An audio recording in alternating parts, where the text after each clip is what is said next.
Afternoon, everybody.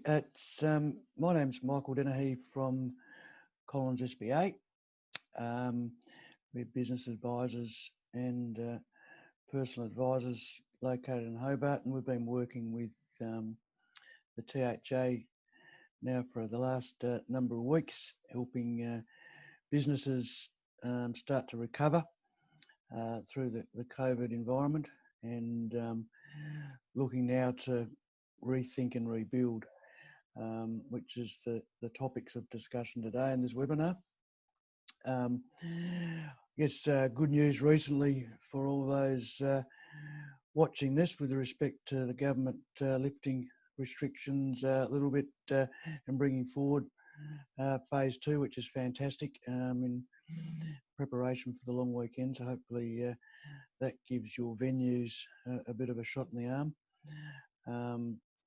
And obviously so far so good with respect to minimising the health impacts.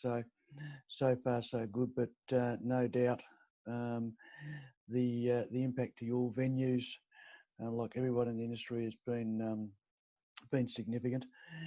And it's now, as you start to come back to some form of trading, it is all about recovering, rethinking and rebuilding.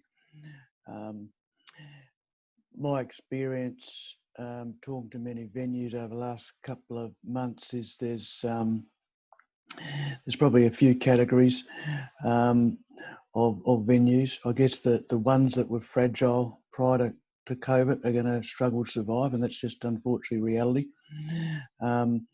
So our role in working with the THA is to maximise those venues that can survive and thrive on the other side.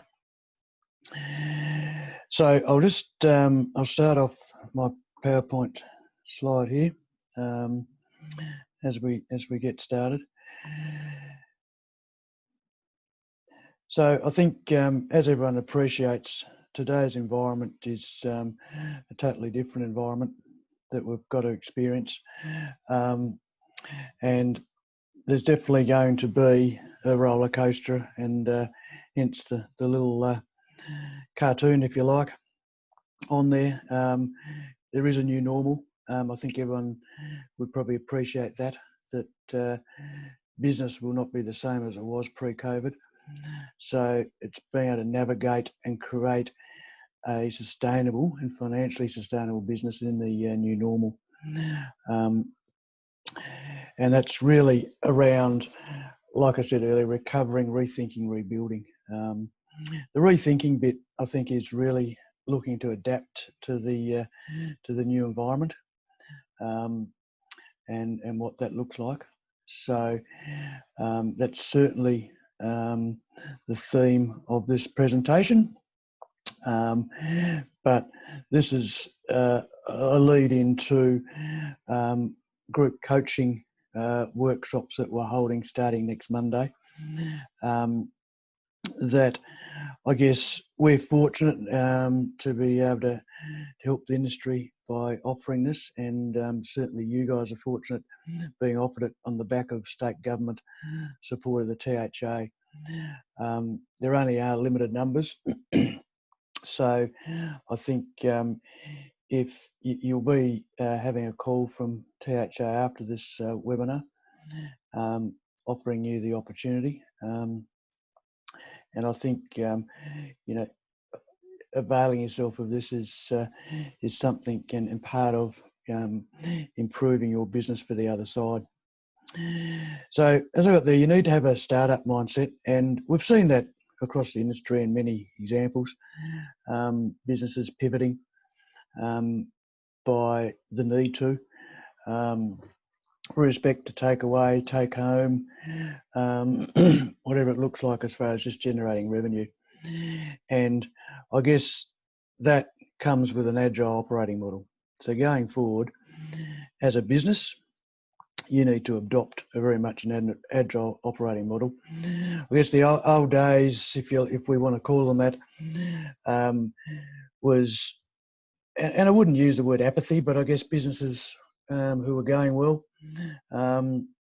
you tend not to sort of challenge your business model or look at continual improvement. COVID forced that on every business, so that is a positive out of it, I feel, albeit the financial impact is significant. The use of data and analytics is important. If you haven't been using this aspect to run your business, I believe you need to. It's very important, and it must be a team approach. For the industry and venues within the industry to come out of this, there needs to be a team approach with your people, your suppliers, your advisors, your community, to ultimately, bring, the experience you provide to your customers. In the group coaching, we're fortunate enough to have some expert presenters with respect to marketing and branding, technology, and mindset, which is an important component of success. The group coaching format will be via Zoom, as we're using today, and one of the major benefits of the group coaching is the ability to collaborate. And we've got a maximum of 12, so it's very, small in number to allow that collaboration. So it's lots of discussions and about helping each other. There will be similar types of business predominantly within those segments I've got noted there. And the basis really is about being a sounding board. Access to content, access to experts, access to each other, and having some really collaborative conversations for business improvement and ultimate success as we work through this COVID environment. And success at the end of the day is having a plan, having the right mindset, and most importantly, actioning what you need to.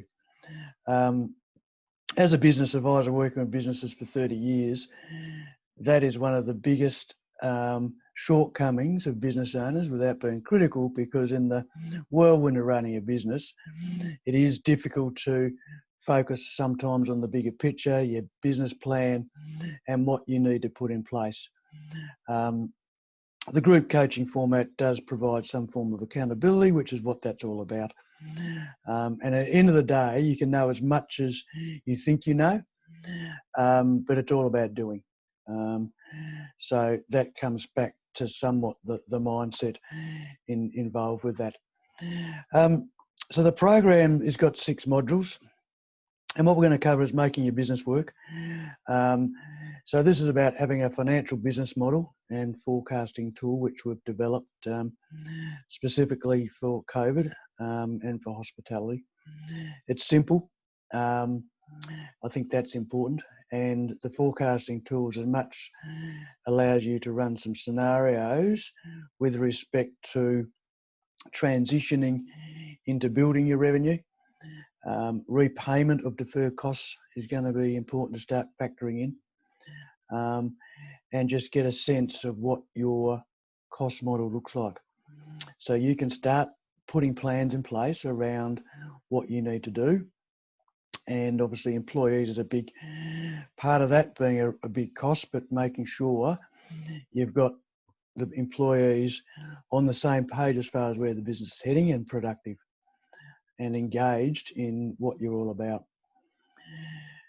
The next topic is about customer first thinking. So essentially that's developing your brand story and understanding what competitive differentiation is.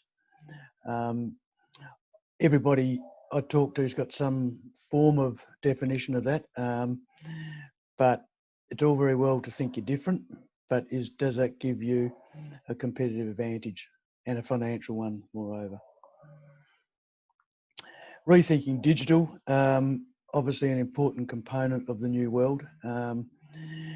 Certainly customers have embraced it more and more, and certainly a lot of venues have, but this is going to be a critical component for successful businesses moving forward, and understanding what technology can produce for you and your customers. So having a tech roadmap for your future business is what you'll walk away with there. Leading and managing your people, we all know that your people is arguably your biggest asset. But typically, with most businesses I've dealt with, it tends to be their source of stress. So productivity is a big one. So certainly a takeaway will be improving productivity from your team. Thinking into results. So this is the mindset.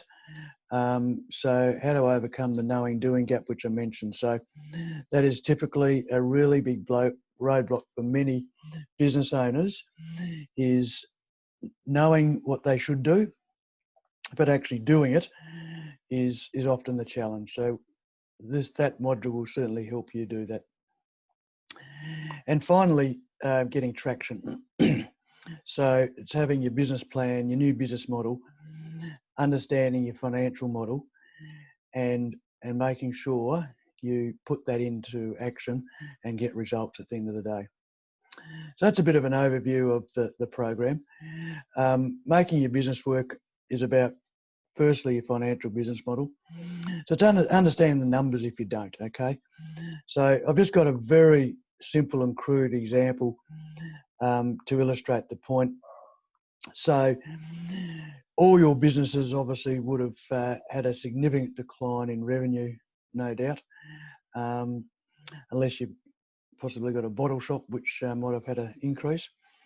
But having the data, which I mentioned before, is important. So if in this example, knowing your weekly customer transactions or your average transaction value, and you can see in this case, this business had a profit of 123,000 with 15% less customers, and unfortunately most venues had significantly more. Then you can see the impact to profit, a significant drop. Now, albeit this is a very simplistic model to illustrate the point, employment costs wouldn't necessarily be the same. Fixed costs being fixed would typically be the same. So obviously that would be a lever you could, I guess, ratchet down to lessen the impact. And what if these customers, there was a further 15% decrease, and they spent 5% less. So that 15% and less, but they're now spending less. In your case, maybe because of disposable income.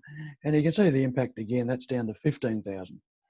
Again, illustrating the point, there's no change in wages there. So, but again, it's a very simple, crude example, but just to illustrate the point that understanding your numbers and your business drivers is important on the flip side when looking to come out of this situation, understanding where you need to focus your energies on.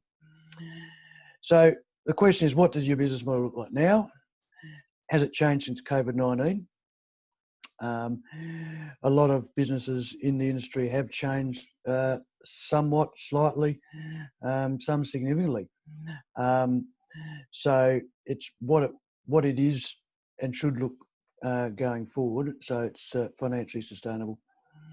And what we will focus on too is how will you bring into life through your brand, pricing, products, technology, people and leadership, as far as your business model. Now, the other part to the financial modelling is in the cash flow forecasting model. As I said to you earlier, we've got a simple forecast. There's a bit of a snapshot on the screen there,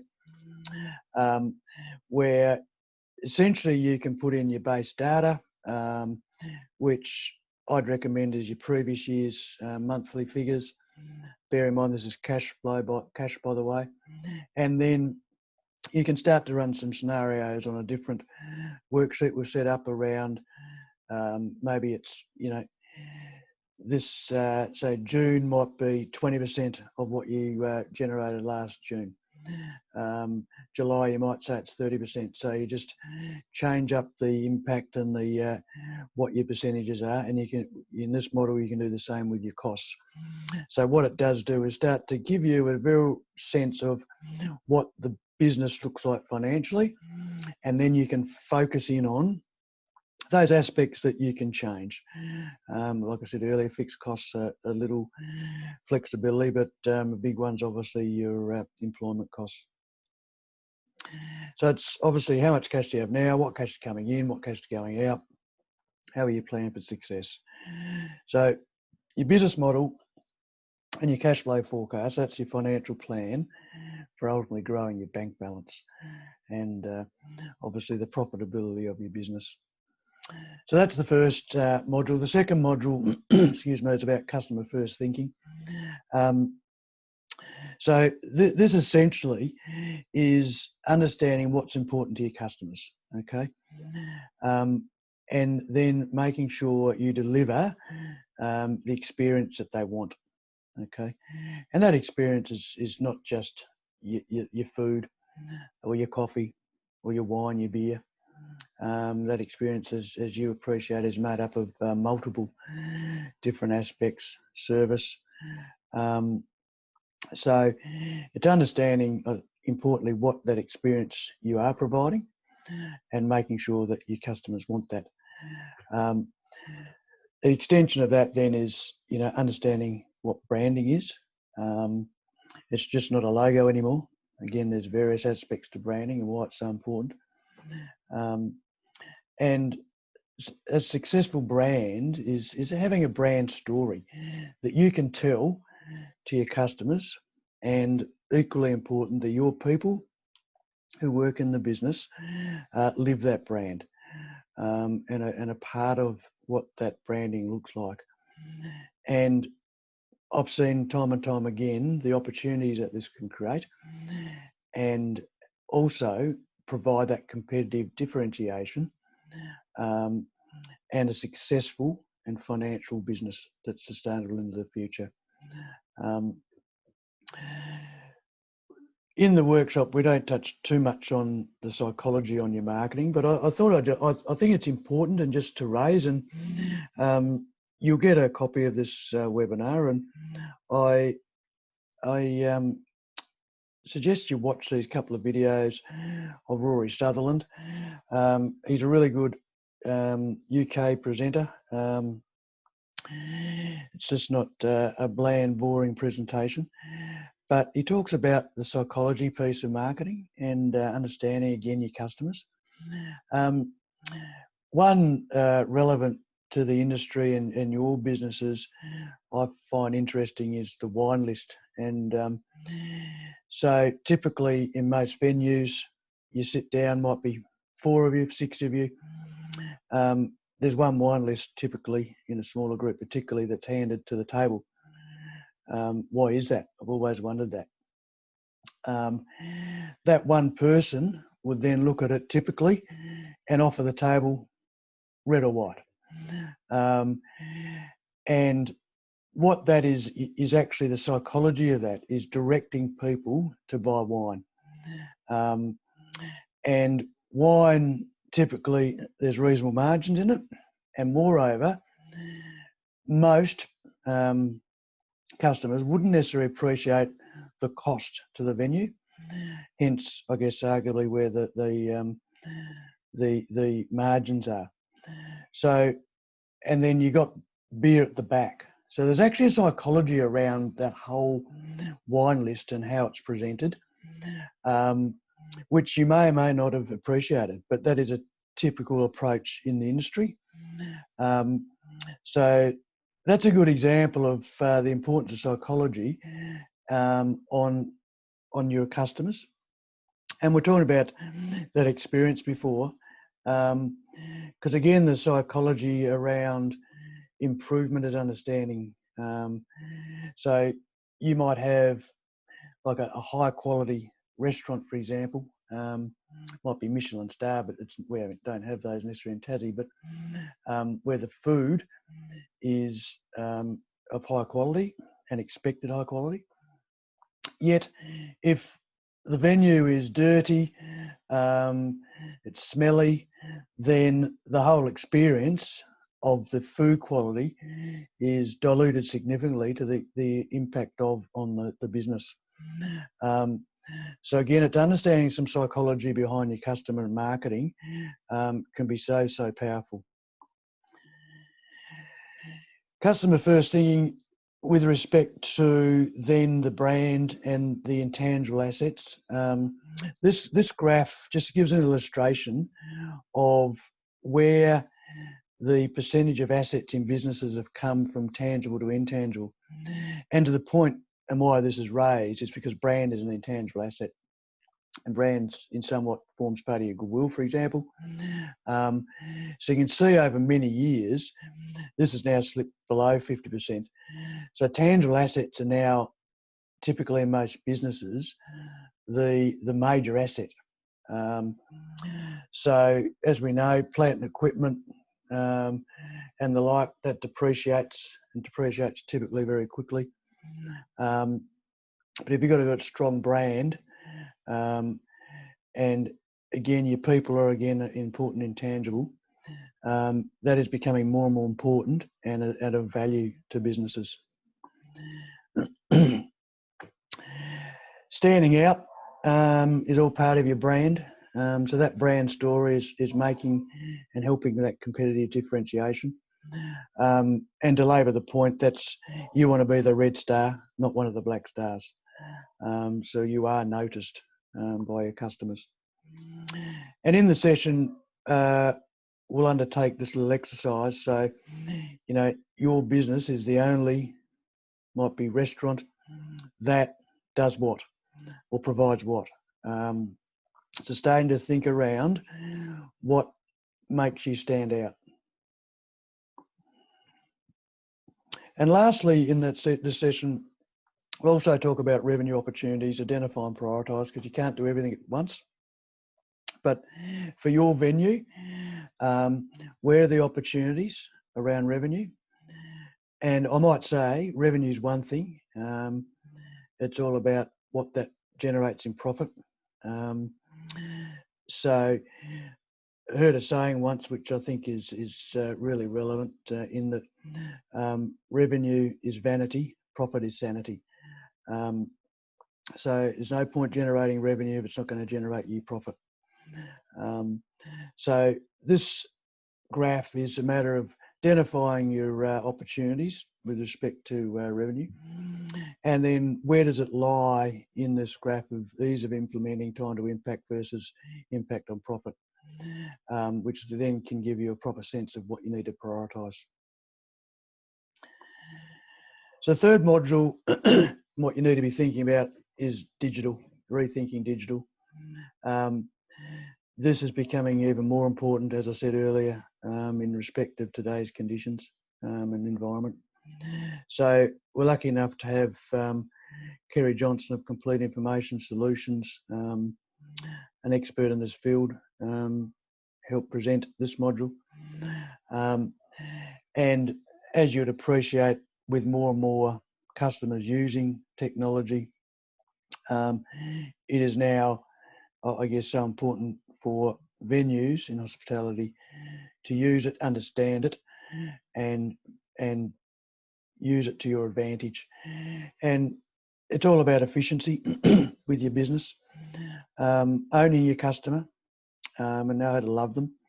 So owning your customer is about understanding your customer, and technology can help that. The data and analytics that comes with software, making sure you know who owns it, more importantly. So there's no point having software that helps your business, but the data you cannot access, because that is part of the value of the software. And ultimately, it's about enabling user experience and having your customers feel like they're in control. I think that's an important aspect to appreciate. So it'll be understanding what's out there now. You know, on the right-hand side, there's a number of software solutions subject to your circumstances. More importantly, what's the right fit for your business? I've seen too often businesses just put software in because they think it's going to work for their business without understanding the processes that are within the business, and firstly challenging the processes in the business to make sure that the software solution fits. And then obviously it's about executing that technology effectively. Again, using it to your benefit, but understanding what it can bring is also important. And that comes somewhat down to training and the team approach. And the digital obviously brings many solutions. Online ordering, in-room ordering. I think ordering at the table via a smartphone is going to become more and more common, with restrictions as they are, and to what extent and when they'll get relaxed even further. And really important, real-time information. So this is the data that you can use to your advantage, okay?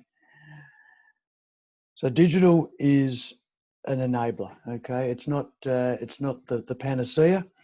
It just helps you enable both the customer experience, but enables you to be able to run your business more effectively and efficiently. Fourth module is about your people, leading and managing people. And like dealing with many businesses over many years, this is one of the biggest challenges. I think from a leading perspective, the major reason I feel is because people aren't coached, aren't shown how to lead. In many industries, and hospitality be no different, people get promoted to leadership or management positions without necessarily being trained and shown how to lead and manage. They're good technically at what they do. So this is where training is very important in respect to that, because if you've got good leaders and managers in your business, including yourselves, then in my opinion, you're halfway home to having a successful team that are productive and efficient. So with respect to your people, having the appropriate structure that suits your business in place, that links with your business model, obviously, and overarching that, the teamwork is critical. Everybody's got a shared sense of purpose. So why does the business exist? Where's it heading? And also a shared sense of accountability. This is a big one in businesses, and hospitality is no different. The lack of accountability has significant impact on profitability, also on performance of people and their enjoyment.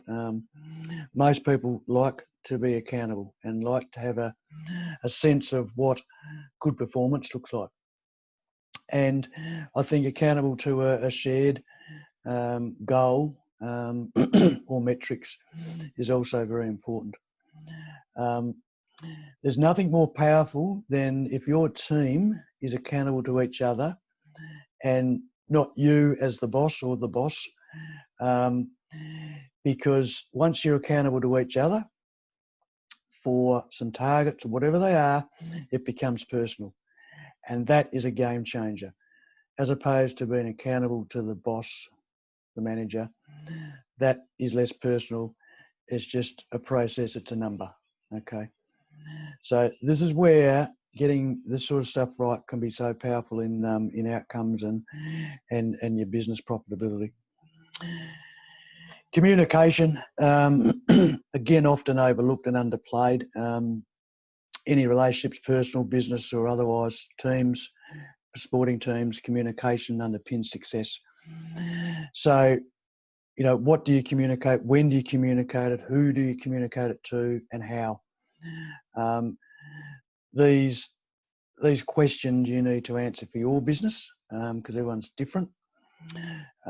In the workshop, we'll present some tried and tested solutions and tools that we know work for you,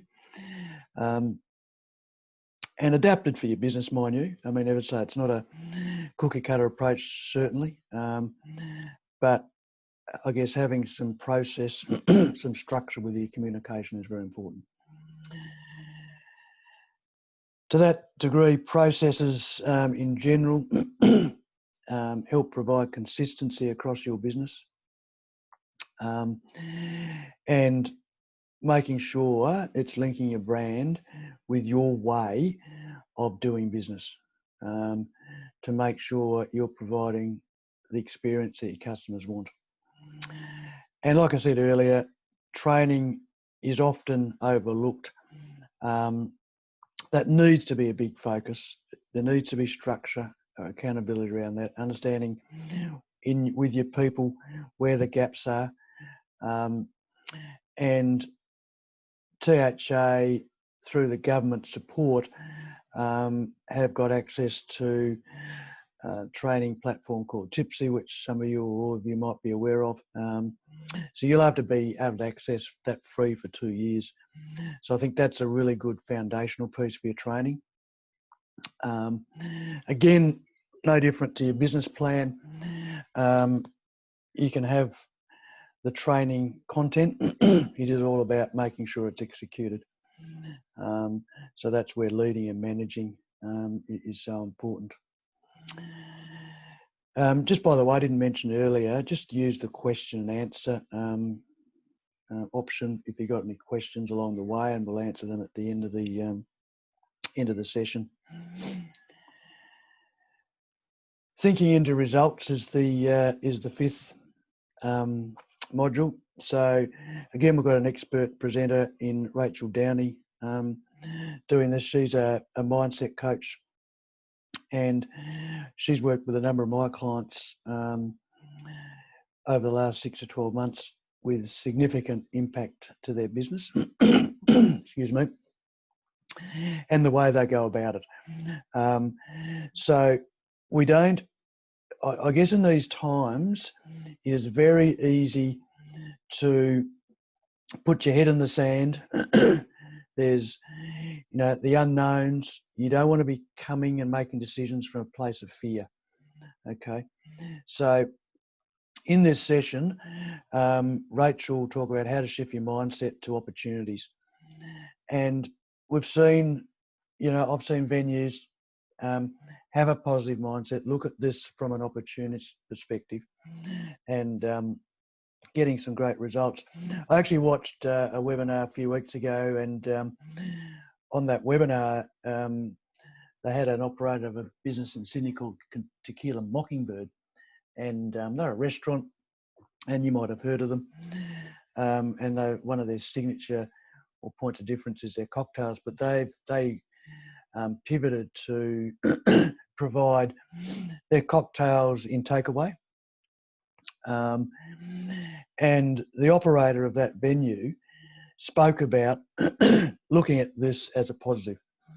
So how can they convert this to a positive that's not just a one-off, that will last into the future? And that's on the back of, there will be behavioural changes from your customers to some degree. And it might be that, customers do things more at home, be it food or drinks. A local example is probably T-Bone. Mate of mine went last Friday to fill up his growler, as they call it. Not sure how much that fits in, but there was a line up outside. He had to wait 45 minutes to fill his growlers up with their beer.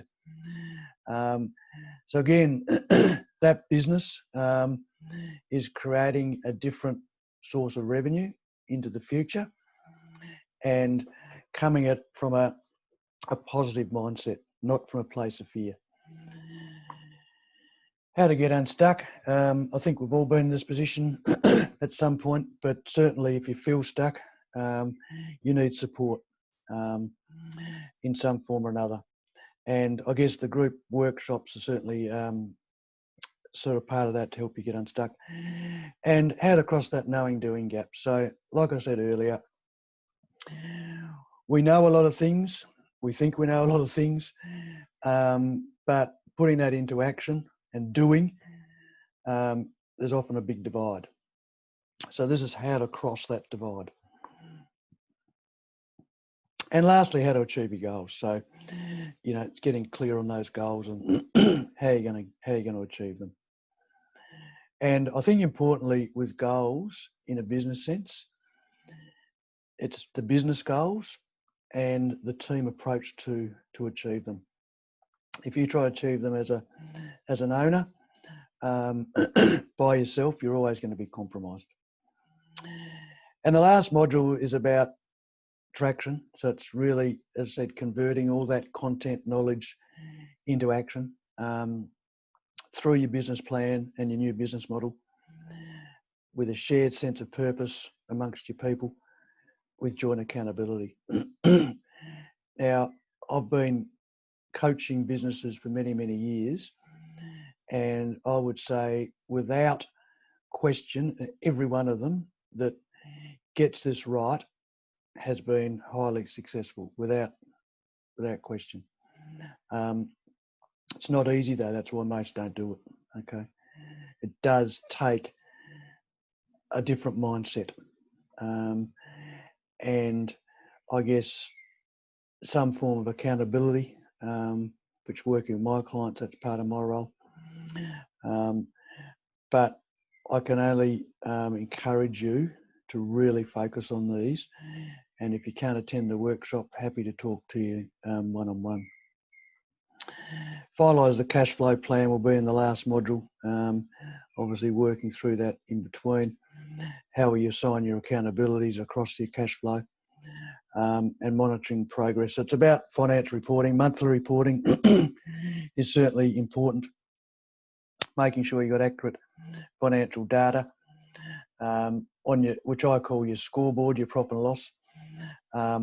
Tracking those KPIs as well as the financials.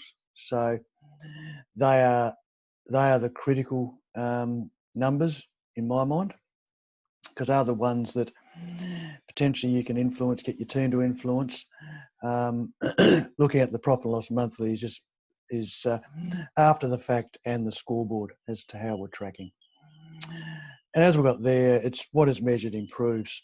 There is no question that saying is very, very true. So hopefully that gives some useful information as a starting point to all those who have attended this. And like I said, someone from the THA will be ringing you over the next day or two and offering you a seat in the group workshops. I encourage you to take up that opportunity. You need to be committed though. You cannot just attend one or two. There's 6 modules, so 2 hours a week over 6 weeks. But if you're committed and you get involved, you'll definitely come out a better operator with a better business. And I think some good relationships and contacts well into the future, which is your industry allies, your access to experts. One-on-one support is available, potentially through the THA. And Rob Cameron, my colleague, and myself, please email us at any time. We're here to support you guys in the industry to work through this and limit the amount of businesses that don't survive, and helping businesses thrive on the other side. So please reach out. If at all, I think it's so important that you feel you've got somewhere to turn. And that's the THA, obviously, across the industry, but anything in relation to your business specifically, then Rob and I are always here. So like I say, the group workshops will be offered to you guys over the next day or two. They're at emails. You'll get a copy of this this presentation. So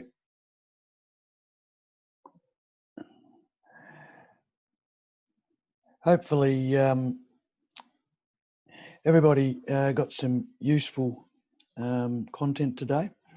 Now just we've still got a few minutes, so if you've got any questions, please ask using the question and answer. I've got a question here from Justin. Will there be any focus on the use of social media.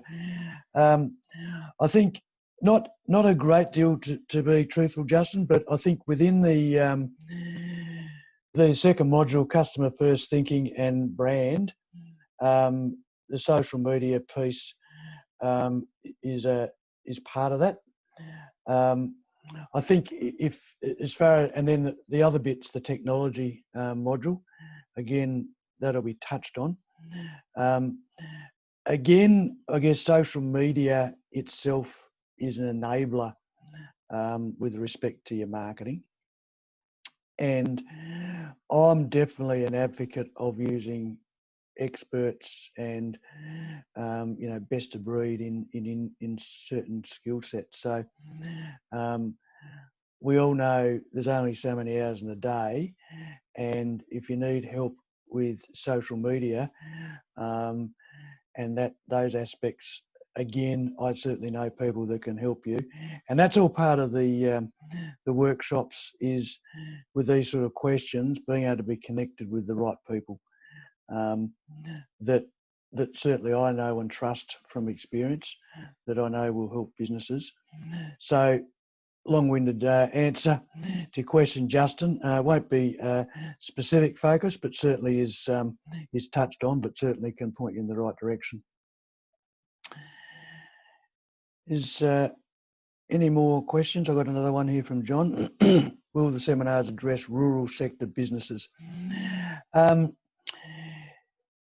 Again, there's not specific to rural sector to businesses. With respect to that, John, can you be more specific? Or are you just talking about a hospitality venue in a rural demographic? I think if that's the case, I think the principles and what we talk about, educate, make people aware in the workshops applies to any demographic. Equally, then, it's a matter of making sure it can work in your environment, in your demographic, because every business is different. It's definitely, and that's the purpose of the workshops. It is small groups where we help each other. So you might, as a rural sector business, as you put it, have a particular choke point or particular issue that you want to deal with. So as a group, we can talk about it. And without labouring too much, that is one of the biggest advantages of these group workshops. It is a collaborative approach, and having 12 minds to a question tends to be better than one, and without a narrow approach in the answer. So hopefully I've answered your question there, John. Any more questions?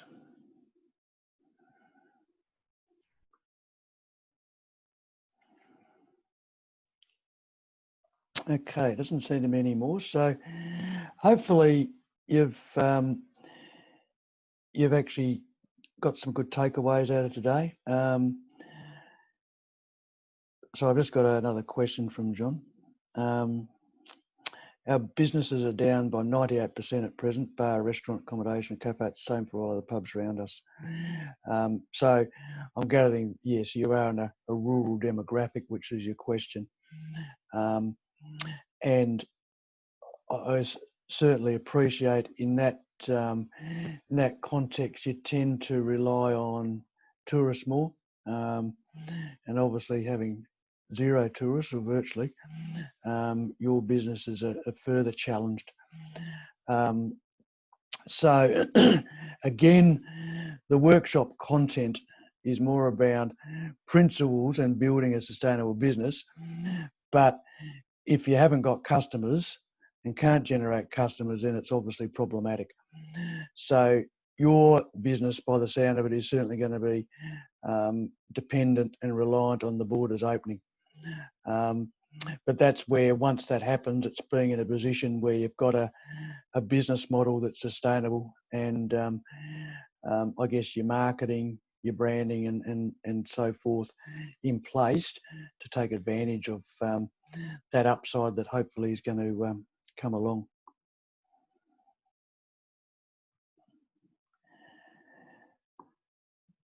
So, is there any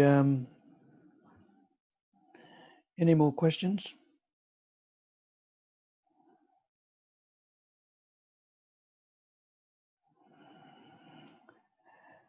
No worries. Well, there's no more questions. At least there was certainly some good news from the Premier today, bringing forward the stage 2. So hopefully that generates some revenue this coming long weekend,